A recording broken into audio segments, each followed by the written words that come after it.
I woke to pain, leather straps biting my wrists and ankles, a dull ache splitting my skull. A single bulb swung overhead, shadows dancing across a dark, blood-scented room. My eyes adjusted metal tray, gleaming instruments, and her, Dr. Albright, my therapist, now a silhouette of menace.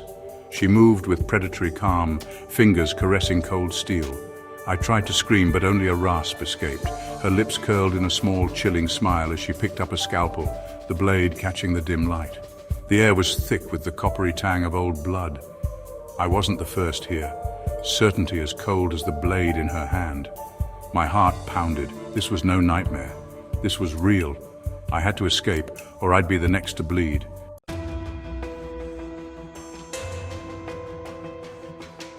She turned to me, eyes wild, voice a soothing whisper twisted by madness. Don't fight it. The struggle makes the rot spread faster. Her lavender perfume, once calming, now mingled with blood, a sickening scent of decay. The basement's stone walls wept. Dark stains told stories I refused to imagine. You're rotting inside, she said, scalpel gesturing to my chest. I can fix it. I just have to cut the bad out. Her conviction was terrifying, her logic deranged. For a moment, doubt crept in. Was my pain truly a sickness only she could see? No. This wasn't healing. This was murder. The stains and shapes in the corner were proof. I was just her next patient. Another soul to cleanse with a blade.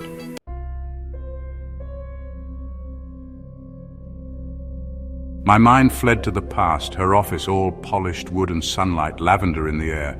Dr. Albright's warmth, her attentive gaze, the trust she built brick by brick. I confessed everything, guilt, anger, shame. She listened, never judged. Her questions always circled guilt, decay, contamination. I thought it was therapy. We must cut away the parts that have gone bad, she'd say. I thought she meant metaphorically. Now, strapped to her table, I saw the truth. The perfection was a mask. The office a hunting ground. She lured in the wounded, weaving a web of comfort and trust. We were easy prey, desperate for healing. The safety I felt was just the silence before slaughter. Her true self was the spider waiting to strike.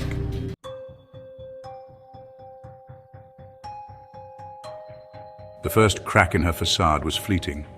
A hungry look as I confessed a dark memory. I dismissed it, but oddities grew.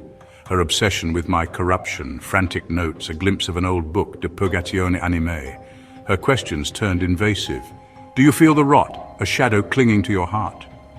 She spoke of my guilt as a visible stain, her detachment replaced by zealotry. Our final session was silent, her stare fixed and unsettling. The work here is finished, she said. The final treatment needs a different setting. She invited me to her home. It felt like a breakthrough, but it was a death sentence. I ignored the warning signs, blinded by hope. The mask was slipping, but I was already caught. I was walking willingly into her trap.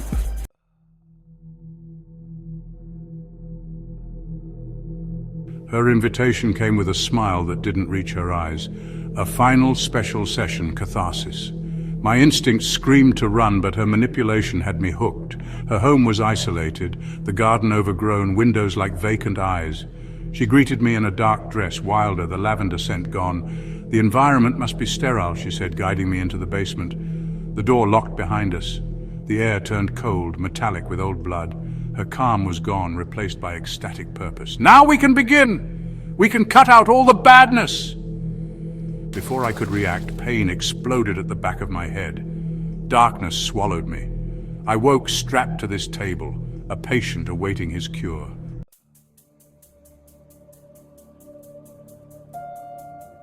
She leaned over me, her shadow falling across my body like a shroud. The scalpel in her hand gleamed, an extension of her will. Her face was a mask of concentration, no longer Dr. Albright, but a surgeon of the soul. The air thickened with dread as her cold hand pressed me down. The steel touched my skin, colder than fear, sharp as guilt. The first cut was made.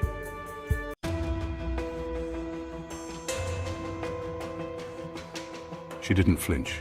She watched the blood well up, satisfied, as if unveiling a masterpiece. Do you see? It's not red, it's dark, almost black, thick with your shame.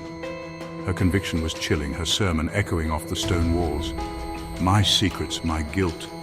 She turned them into a weapon, baptizing me in pain and betrayal at her bloody altar.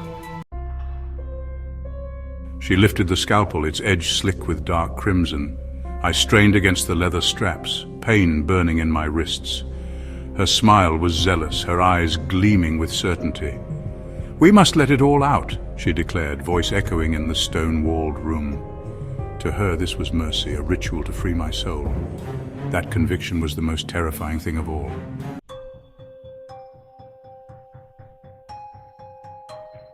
My panic sharpened into desperate clarity. The pain was an anchor, keeping me present. I scanned the room, a cage, her the warden searching for escape. The rot she spoke of echoed in my mind, blurring reality. But I fought it, clinging to the pain, to the slack in the strap. I had to get free before her madness became my death.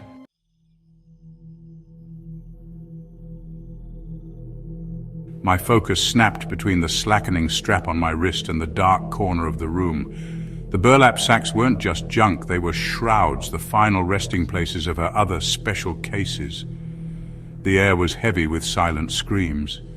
If I didn't break free, I'd join them. Dr. Albright's calm was fading, replaced by a frantic, dangerous energy as her experiment unraveled.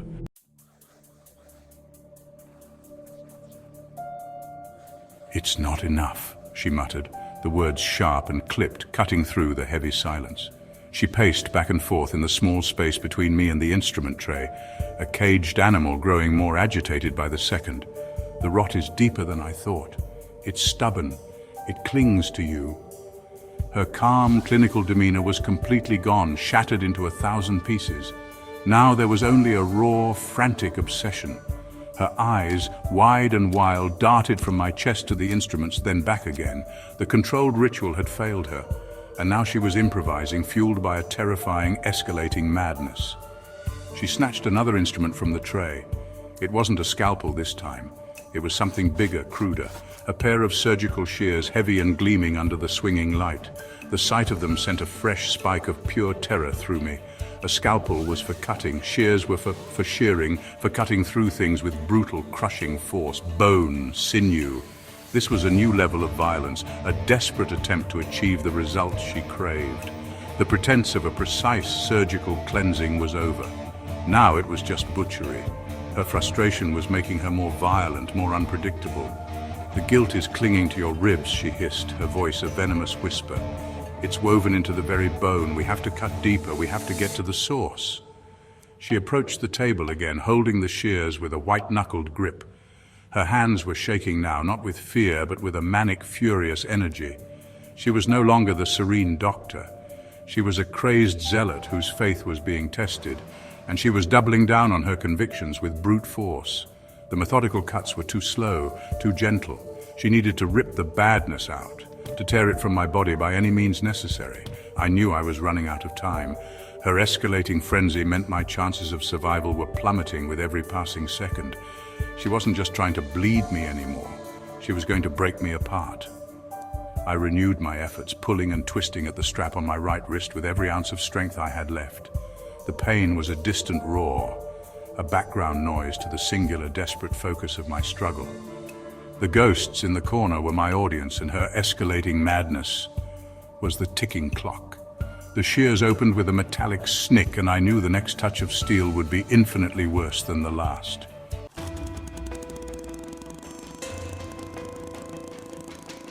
Every fiber of my being was focused on that single point of escape. My right wrist. The motion was agony.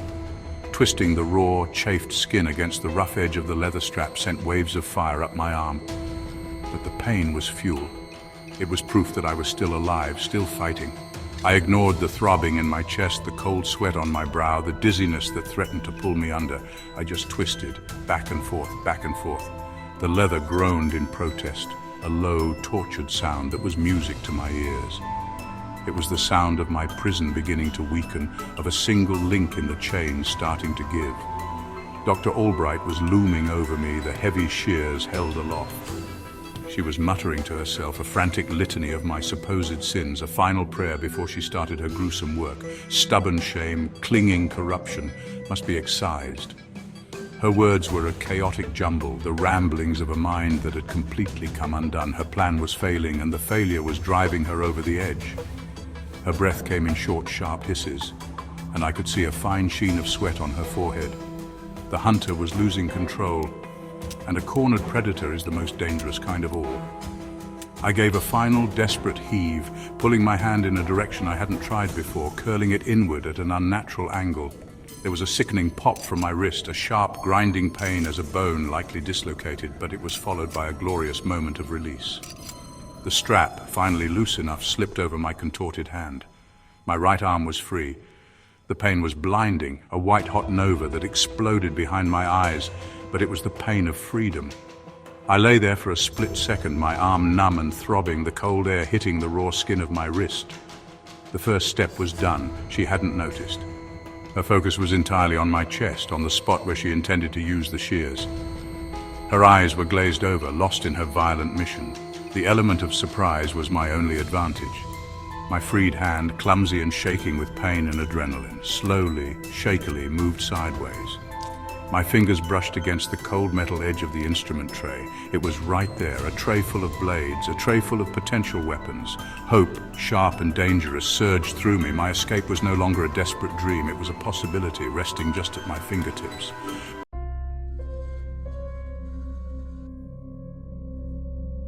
My fingers fumbled at the edge of the tray. They felt thick and clumsy, slick with a mixture of sweat and my own blood. My dislocated wrist screamed in protest with every tiny movement, but I pushed the pain away. I had to. My survival depended on it. Dr. Albright was still murmuring her insane gospel, raising the shears higher as if in benediction before the strike. The metallic blades gleamed, hungry for flesh and bone. Time was running out. I couldn't be subtle. I swept my hand across the tray, a clattering, chaotic sound that shattered the basement's tense silence. The noise ripped her from her trance. Her head snapped toward the sound, her eyes widening in disbelief as she saw my free arm. For a fraction of a second, she was frozen, her mind struggling to process this impossibility. Her perfect, controlled environment had been breached. Her patient was no longer helpless. That moment of shock was all I needed. As instruments clattered to the floor, my fingers closed around the first solid thing they found. It was heavy, cold, and blessedly sharp. A scalpel. The same kind of weapon she had used on me. The irony was a bitter pill, but I'd swallow it. "No!" she shrieked, the sound a raw, furious cry of a plan spoiled. She lunged, not with the shears to cut my chest, but toward my free hand, trying to reclaim control. Her madness shifted from zealous fury to panicked rage. She was no longer a surgeon, she was a warden trying to subdue an escaping prisoner. The dynamic had changed. The balance of power had shifted, however slightly. I was no longer just a victim strapped to a table. I was armed, I was a threat. The fear was still there, a cold knot in my stomach, but now it was mixed with something else, a primal, savage will to live. I swung my arm, the scalpel held tight in my fist. It was a clumsy, awkward arc fueled by desperation and pain, but it connected. The small blade sliced across the back of her hand, the one holding the shears. A thin red line appeared on her pale skin, a mirror of the wounds she had inflicted on me. She cried out a sharp yelp of pain and surprise, and her grip on the heavy shears faltered. They fell from her grasp, clattering onto the concrete floor with a deafening clang. For the first time since I'd woken up in this hell, I had inflicted a wound. I had drawn her blood, and the fight had just begun.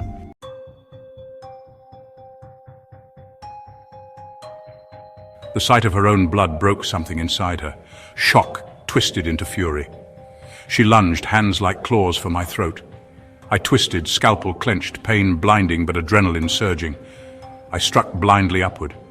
The blade pierced her shoulder. She screamed, animal and raw, stumbling back. For a moment we were locked in a tableau of violence. The rules had changed.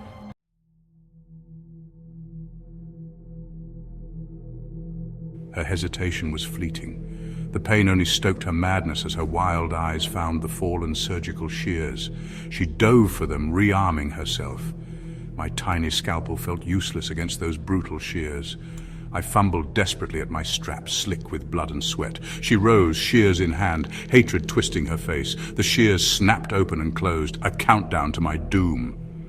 I slashed at her with the scalpel, drawing blood. It was a desperate, bloody dance, her with the shears, me with my tiny blade, fighting the darkness.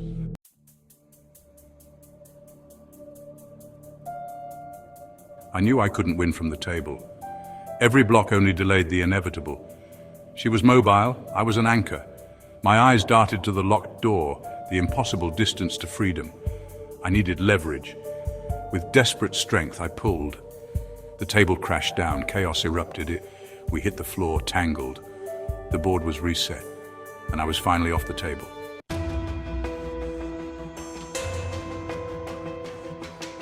The world was grey concrete and spreading crimson. Pain was my whole existence. I was tangled in straps, fading fast, strength bleeding onto cold stone. She rose, weapon lost, but she was the weapon. She stood over me, intent clear. I had no fight left. Then a sound, not from us. One of the sacks was moving. One of her victims was still alive.